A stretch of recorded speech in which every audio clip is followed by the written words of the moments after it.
I grew up in Wessington Springs, but I went away to college and I lived in several other places in the meantime, and my wife and family and I have just moved back, so we've been home just about 1 year now. I moved to Wessington Springs about 35 years ago when I married my husband, who was from here. Well, I've lived here 2 years now, full-time. I had a home here for about 10 years, kind of a summer home. I have lived here for 4 years. I remember when they used to have a movie theater here in town, and we went to that quite often. I remember going to movies downtown when I was a kid before the old theater closed.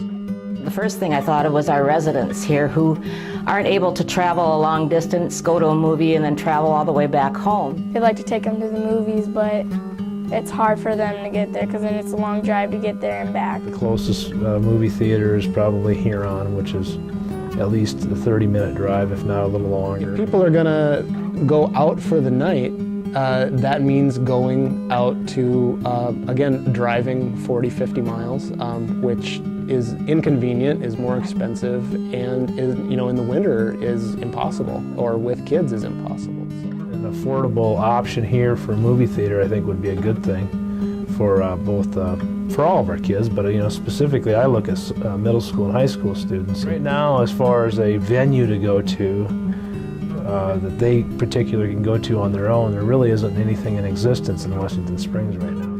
Maintaining the character of the downtown is also really important. Through the years that I was growing up here, we had 2 really serious fires that destroyed several old historic buildings downtown.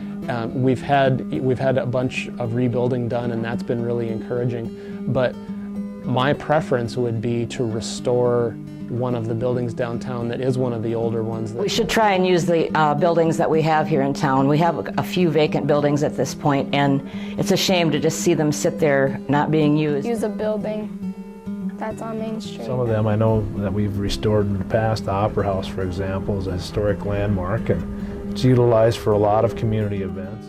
I think a lot about the future of the town and the kind of the small town lifestyle, I guess you'd say. I mean, I have a lot of memories of growing up here and being really happy here, and having worries now that is the town going to be the same kind of place for my kids and maybe hopefully for their kids as it was for me. Just really would like to see a theater here in town. I think that's probably going to be pretty cool.